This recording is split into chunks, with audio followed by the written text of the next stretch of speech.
Vamos ler juntos o primeiro capítulo do livro As Seis Lições, de Ludwig von Mises. Primeira lição: o capitalismo. Certas expressões usadas pelo povo são, muitas vezes, inteiramente equivocadas. Assim, atribuem-se a capitães de indústria e grandes empresários de nossos dias epitetos como o rei do chocolate, o rei do algodão ou o rei do automóvel. Ao usar essas expressões, o povo demonstra não ver praticamente nenhuma diferença entre os industriais de hoje e os reis, duques ou lords de outrora. Mas na realidade, a diferença é enorme, pois um rei de chocolate absolutamente não rege, ele serve. Não reina sobre um território conquistado, independente do mercado, independente dos seus compradores. O rei do chocolate, ou do aço, ou do automóvel, ou qualquer outro rei da indústria contemporânea depende da indústria que administra e dos clientes a quem presta seus serviços. Esse rei precisa se conservar nas boas graças dos seus súditos.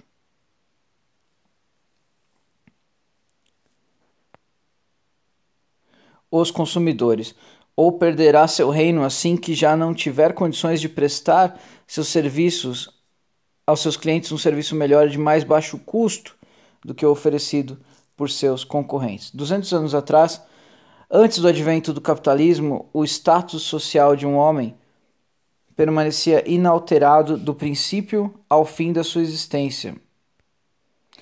Era herdado de seus ancestrais e nunca mudava. Se nascesse pobre, pobre seria para sempre. Se rico, lorde ou duque, manteria seu ducado e a propriedade que o acompanhava pelo resto dos seus dias. No tocante à manufatura, as primitivas indústrias de beneficiamento da época existiam quase exclusivamente em proveito dos ricos. A grande maioria do povo, 90% ou mais da população europeia, trabalhava na terra e não tinha contato com as indústrias de beneficiamento voltadas para a cidade. Esse rígido sistema da sociedade feudal imperou por muitos séculos nas mais desenvolvidas regiões da Europa. Contudo, a população rural se expandiu e passou a haver um excesso de gente no campo. Os membros dessa população excedente, sem terras herdadas ou bens, careciam de ocupação. Também não lhes era possível trabalhar nas indústrias de beneficiamento, cujo acesso lhes era vedado pelos reis da cidade.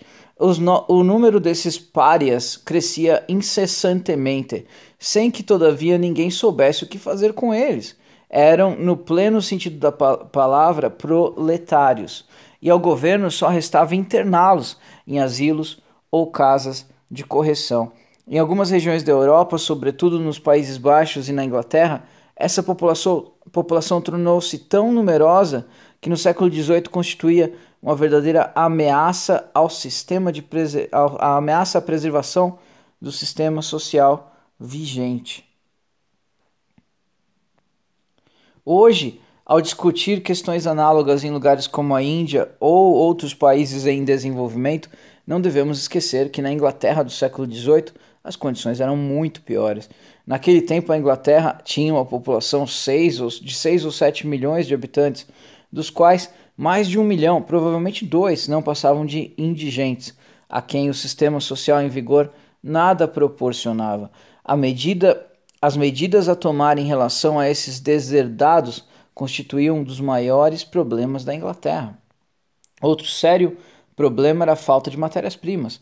Os ingleses eram obrigados a enfrentar a seguinte questão: o que faremos no futuro quando as nossas florestas já não nos derem mais madeira que necessitamos para as nossas indústrias e para aquecer as nossas casas? Para as classes governantes era uma situação desesperadora. Os estadistas não sabiam o que fazer e as autoridades em geral não tinham qualquer ideia sobre como melhorar as condições. Foi desta grave situação social que emergiram os começos do capitalismo moderno. Dentre aqueles párias, aqueles miseráveis, surgiram pessoas que tentaram organizar grupos para estabelecer pequenos negócios capazes de produzir alguma coisa. Foi uma inovação. Esses inovadores não produziam artigos caros acessíveis apenas às classes mais altas, produziam bens mais baratos que pudessem satisfazer as necessidades de todos. E foi a origem do capitalismo tal como hoje funciona. Foi o começo da produção em massa. o princípio básico da indústria capitalista. Enquanto as antigas indústrias de beneficiamento funcionavam a serviço de gente abastada nas cidades, existindo quase que exclusivamente para corresponder às demandas das classes privilegiadas, as novas indústrias capitalistas começaram a produzir artigos acessíveis a toda a população. Era a produção em massa para satisfazer as necessidades das massas. Esse é o princípio fundamental do capitalismo, tal como existe hoje em todos os países onde há um sistema de produção em massa extremamente desenvolvido. As empresas de grande porte, alvos dos mais fanáticos ataques desfechados pelos pretensos esquerdistas, produzem quase exclusivamente para suprir a carência das massas. As empresas dedicadas à fabricação de artigos de luxo para uso apenas dos abastados jamais têm condições de alcançar a magnitude das grandes empresas. E hoje os empregados das grandes fábricas são eles próprios os maiores consumidores dos produtos que nelas se fabricam. Essa é a diferença básica entre os princípios capitalistas de produção e os princípios feudalistas das épocas anteriores. Quando se pressupõe ou se afirma que a existência de uma diferença entre os produtores e os consumidores dos produtos da grande empresa, incorre-se em erro. Nas grandes lojas dos Estados Unidos ouvimos o slogan: o cliente tem sempre razão, e esse cliente é o mesmo homem que produz na fábrica os artigos à venda naqueles estabelecimentos. Os que pensam que a grande empresa detém um enorme poder também se equivocam, uma vez que a empresa de grande porte é inteiramente dependente da preferência dos que lhes compram os produtos. A mais poderosa empresa perderia seu poder e a influência se perdesse os seus clientes. Há 50 ou 60 anos era voz corrente em quase todos os países capitalistas que as companhias de estrada de ferro eram por demais grandes e poderosas, sendo monopolistas, tornavam impossível a concorrência. Alegava-se que na área dos transportes o capitalismo havia atingido um estágio no qual destruíra a si mesmo, pois que eliminara a concorrência. O que se descurava era o fato de que o poder das ferrovias dependia da sua capacidade de oferecer à população um meio de transporte melhor do que qualquer outro. Evidentemente, teria sido absurdo concorrer com uma dessas grandes estradas de ferro através da implantação de uma nova ferrovia paralela à anterior, porquanto a primeira era suficiente para atender às necessidades do momento. Mas outros concorrentes não tardaram a aparecer. A livre concorrência não significa que se possa prosperar pela simples imitação ou cópia exata do que já foi feito por alguém. A liberdade de imprensa não significa o direito de copiar o que a outra pessoa escreveu, e sim alcançar o sucesso que o verdadeiro autor fez jus, e assim alcançar o sucesso que o verdadeiro autor fez jus por suas obras. Significa o direito de escrever outra coisa. A liberdade de concorrência no tocante no tocante às ferrovias, por exemplo, significa a liberdade. Acho que o Bolsonaro foi coautor desse livro. No tocante às ferrovias, por exemplo, significa a liberdade para inventar alguma coisa, para fazer alguma coisa que desafie ferrovias já existentes e coloque em situação muito precária de competitividade.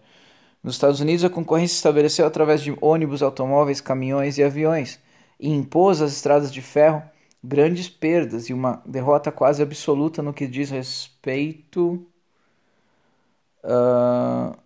ao transporte de passageiros. O desenvolvimento do capitalismo consiste em cada homem tem o direito de servir melhor e ou mais barato ao seu cliente. E num tempo relativamente curto, esse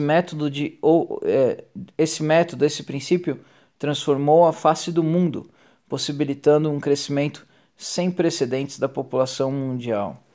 Na Inglaterra do século XVIII, o território só podia dar sustento a 6 milhões de pessoas, num baixíssimo padrão de vida. Hoje, mais de 50 milhões de pessoas ali desfrutam um padrão de vida que chega a ser superior aos que desfrutavam os ricos no século XVIII. E o padrão de vida na Inglaterra de hoje seria provavelmente mais alto ainda, não tivessem os ingleses dissipado boa parte de sua energia no que, sob diversos pontos de vista, não foram mais do que aventuras políticas e militares evitáveis. Esses são os fatos acerca do capitalismo. Assim, se o inglês ou no tocante a essa questão, qualquer homem que de qualquer país do mundo afirmar hoje aos amigos ser contrário ao capitalismo, há uma esplêndida contestação a lhe fazer. Sabe que a população deste planeta é hoje 10 vezes maior que nos períodos precedentes ao capitalismo? Sabe que todos os homens usufruem hoje de um padrão de vida mais elevado de que os seus ancestrais antes do advento do capitalismo? Como você pode ter certeza de que não fosse o capitalismo, você estaria integrando a 10ª parte da população sobrevivente? Sua mera existência é uma prova do êxito do capitalismo, seja qual for o valor que você atribua à sua própria vida. Não obstante todos os benefícios do capitalismo, foi curiosamente atacado e criticado. É preciso compreender a origem dessa aversão. É fato que o ódio ao capitalismo nasceu não entre o povo e não entre os próprios trabalhadores, mas em meio à aristocracia fundiária. A pequena nobreza da Inglaterra e da Europa continental culpavam o capitalismo por algo que não lhes era muito agradável. No início do século XIX, os salários mais altos pagos pelas indústrias aos seus trabalhadores forçaram a aristocracia agrária a pagar salários igualmente altos aos seus trabalhadores agrícolas. A aristocracia atacava a indústria, criticando o padrão de vida das massas trabalhadoras. Obviamente, do nosso ponto de vista, o padrão de vida dos trabalhadores era extremamente baixo, mas se as condições nos primórdios do capitalismo eram absolutamente escandalosas, não eram porque a recém-criada indústria capitalista estivesse prejudicando os trabalhadores. As pessoas contratadas pelas fábricas já existiam antes, em condições praticamente subhumanas. A velha história, repetida centenas de vezes, de que as fábricas empregavam mulheres e crianças que antes de trabalharem nessas fábricas viviam em condições satisfatórias, é um dos maiores embustes da história. As mães que trabalhavam nas fábricas não tinham o que cozinhar, não abandonavam os seus lares e suas cozinhas para se dirigirem às fábricas. Corriam a elas porque não tinham cozinhas e, ainda que tivessem, não tinham comida para nelas cozinharem. E as crianças não provinham de um ambiente confortável, estavam famintas, estavam morrendo. E todo o tão falado, indescritível horror do capitalismo primitivo pode ser refutado por uma única estatística. Precisamente nesses anos de expansão do capitalismo na Inglaterra, no chamado período da Revolução Industrial Inglesa entre 1760 e 1830, a população do país dobrou, o que significa que centenas de milhares de crianças que em outros tempos teriam morrido sobreviveram, cresceram, tornando-se homens e mulheres. Não há dúvidas de que as condições gerais de vida em épocas anteriores eram muito insatisfatórias. Foi o comércio capitalista que as melhorou. Foram justamente aquelas primeiras fábricas que passaram a suprir, direto ou indiretamente, as necessidades de seus trabalhadores através da exportação de manufaturados e da importação de alimentos e matérias-primas de outros países. Mais uma vez, os primeiros historiadores do capitalismo falsearam. É difícil usar uma palavra mais branda, a história. Há uma anedota provavelmente inventada que se costuma contar a respeito de Benjamin Franklin. Em visita a um cotonifício da Inglaterra, Ben Franklin ouviu do proprietário cheio de orgulho: "Veja, temos aqui tecidos de algodão para a Hungria." Olhando à sua volta e constatando que os trabalhadores estavam em andrajos, Franklin perguntou: "E por que não produz também para os seus empregados?" Mas as exportações de que falava o dono do cotonifício não realmente significavam que ele de fato produzia para os seus próprios empregados, visto que a Inglaterra tinha de importar toda a matéria-prima. Não possuía nenhum algodão, como também ocorria com a Europa continental. A Inglaterra atravessava uma fase de escassez de alimentos. Era necessária sua importação da Polônia, da Rússia e da Hungria. Assim, as exportações, como as de tecidos, se constituíam no pagamento das importações de alimentos necessários à sobrevivência da população inglesa. Muitos exemplos da história desta época revelarão a atitude da pequena nobreza e da aristocracia com relação aos trabalhadores. Quero citar apenas dois. Um é o famoso sistema inglês do Siege and Land, Por tal sistema, o governo inglês pagava a todos os trabalhadores que não chegavam a receber um salário mínimo, oficialmente fixado, a diferença entre o que recebiam e esse mínimo. Isso poupava à aristocracia fundiária o dissabor de pagar salários mais altos. A pequena nobreza continuaria pagando o tradicionalmente baixo salário agrícola, suplementado pelo governo. Evitava-se assim que os trabalhadores abandonassem suas atividades rurais em busca de emprego nas fábricas urbanas. 80 anos depois, após a expansão do capitalismo da Inglaterra para a Europa continental, mais uma vez verificou-se a reação da aristocracia rural contra o novo sistema de produção.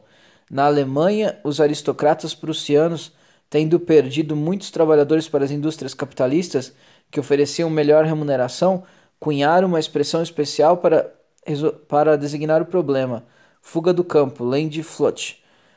Discutiu-se então no parlamento alemão que tipo de medida poderia se tomar contra aquele mal, e tratava-se indiscutivelmente de um mal, do ponto de vista da aristocracia rural.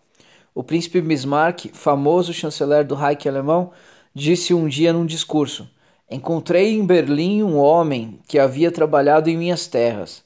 Perguntei-lhe: Por que deixou as minhas terras? Por que deixou o campo? Por que vive agora em Berlim? E segundo Bismarck, o homem respondeu: Na aldeia não se tem, como aqui em Berlim, um Biergarten tão lindo, onde podemos nos sentar, tomar cerveja e ouvir música.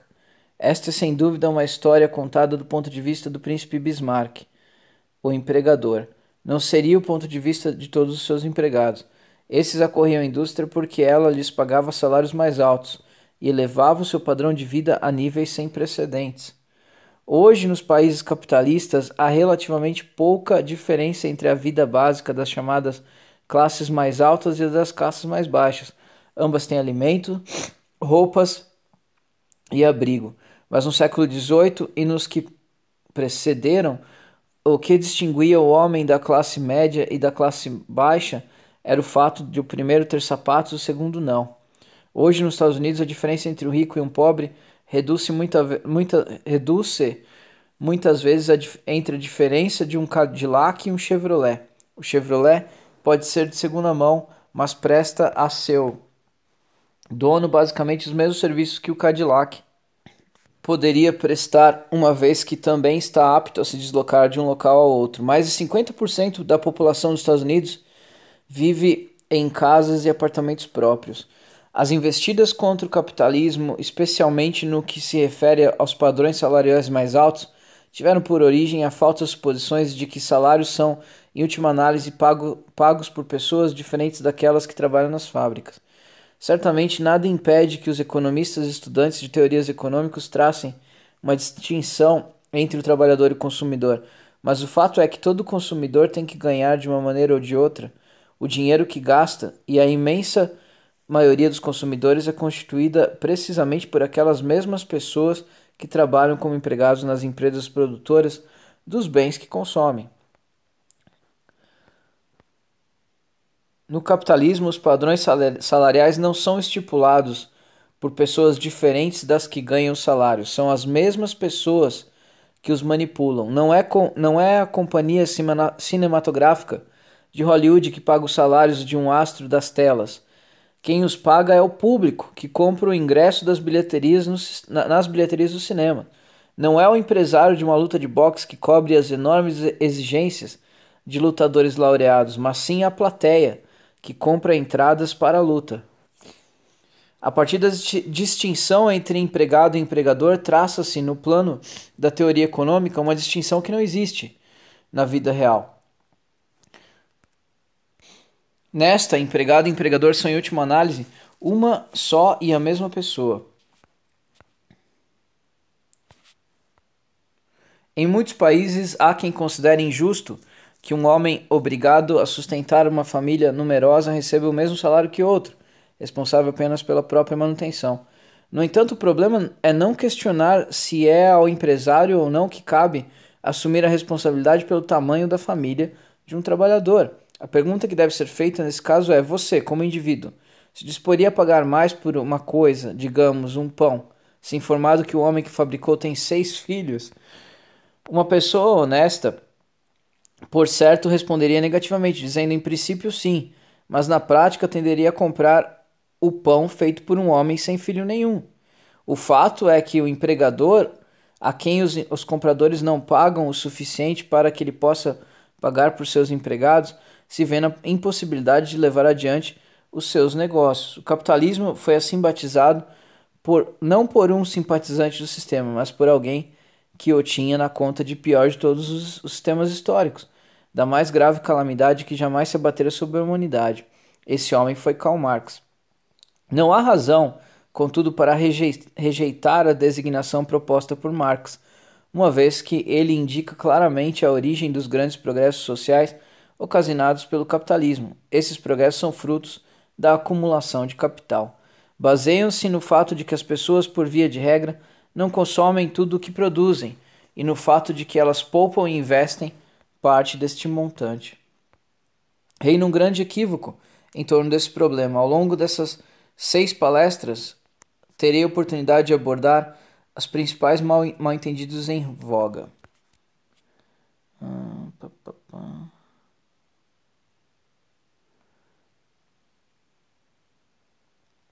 Relacionados com a acumulação do capital, com o uso do capital e com os benefícios universais oferidos a partir deste uso. Tratarei do capitalismo particularmente em minhas palestras dedicadas ao investimento externo e a esse problema extremamente crítico da política atual, que é a inflação. Todos sabem, é claro, que a inflação não existe só neste país. Constitui hoje um problema em todas as partes do mundo. O que muitas vezes não se compreende a respeito do capitalismo é o seguinte: a poupança significa benefícios para todos os que desejam produzir ou receber salários. Quando alguém acumula certa quantidade de dinheiro, $1.000, digamos, e confia esses dólares, em vez de gastá-los, a uma empresa de poupança ou uma companhia de seguros, transfere esse dinheiro para um empresário, um homem de negócio que vai permitir que esse empresário possa expandir as suas atividades e investir num projeto que na véspera ainda era inviável, por falta do capital necessário. O que fará então o empresário com o capital recém-obtido? Certamente a primeira coisa que fará, o primeiro uso que dará a esse capital suplementar será a contratação de trabalhadores e a compra de matérias-primas, o que promoverá, por sua vez, surgimento de demanda adicional de trabalhadores e matérias-primas, bem como uma tendência à elevação dos salários e preço dessas matérias-primas. Muito antes que o poupador ou o empresário tenha obtido algum lucro em tudo isso, o trabalhador desempregado, o produtor de matérias-primas, o agricultor, o salariado, já estarão participando dos benefícios das poupanças adicionais. O que o empresário virá ou não a ganhar com o projeto depende das condições futuras do mercado, seu talento em prevê-las corretamente. Mas os trabalhadores, assim como os produtores de matéria-prima, oferem as vantagens de imediato.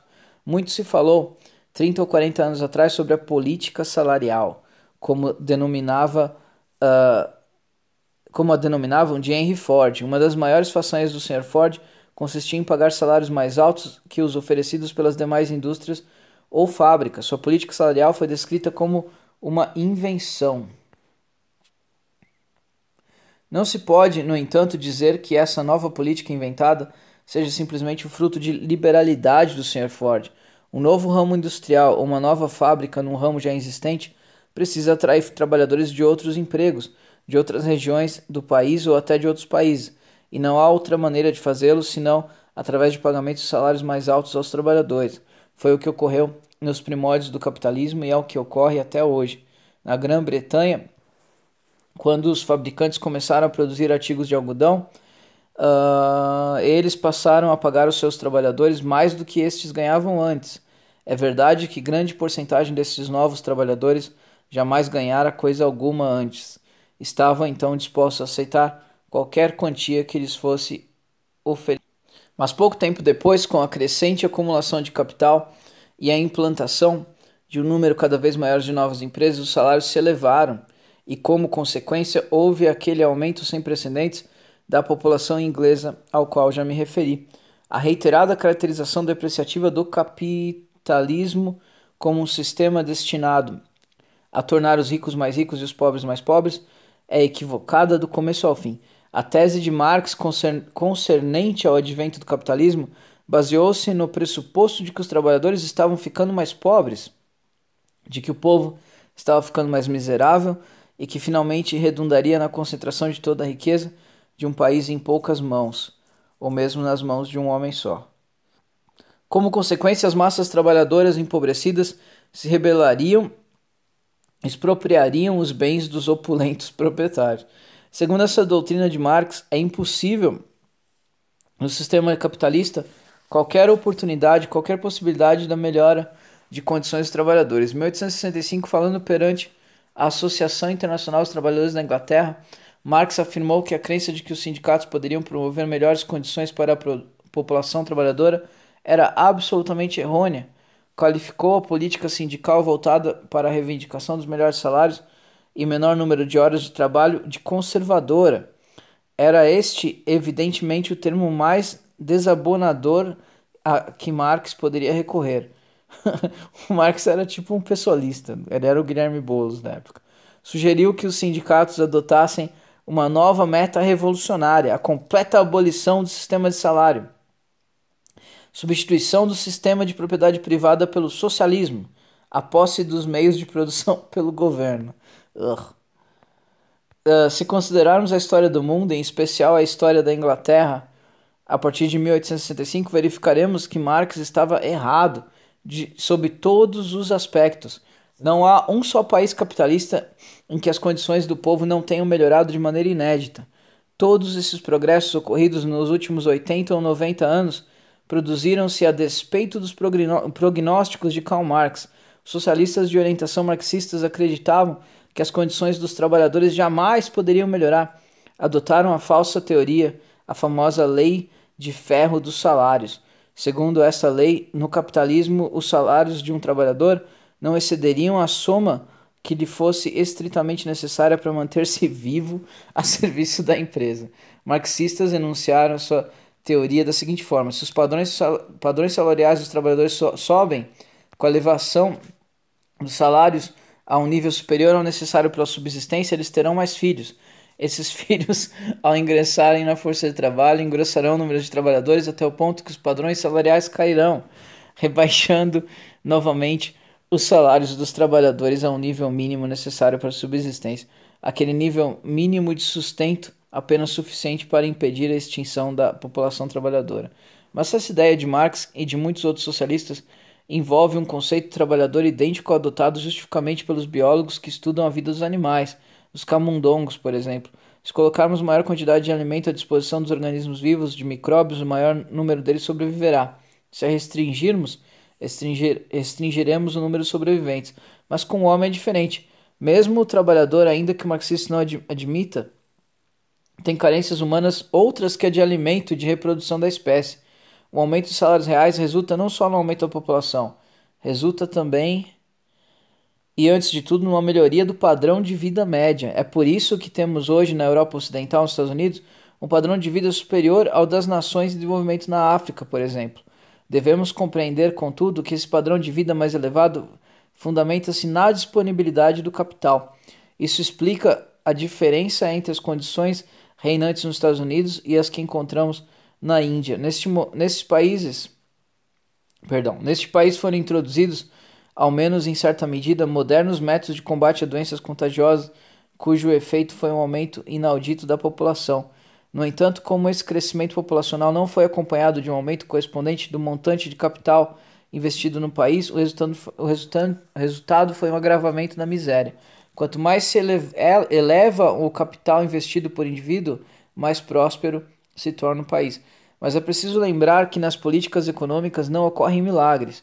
Todos leram artigos de jornal e discursos sobre o chamado milagre econômico alemão, a recuperação da Alemanha depois de sua derrota e destruição na Segunda Guerra Mundial. Mas não houve milagre, houve tão somente a aplicação dos princípios da economia de livre mercado, dos métodos do capitalismo, embora essa aplicação não tenha sido completa em todos os pontos. Todo país pode experimentar o mesmo milagre de recuperação econômica, embora eu deva insistir que essa não é fruto do milagre, é fruto da adoção de políticas econômicas sólidas, pois é delas que resulta. E eu termino dizendo, eu espero que o Brasil experimente agora com o governo Bolsonaro esse milagre, que não é milagre, aplicando medidas e princípios da economia de livre mercado, em vez desse socialismo disfarçado que nos escravizou nos últimos 30 anos. Bom, por hoje é só. Até a próxima. Boa noite.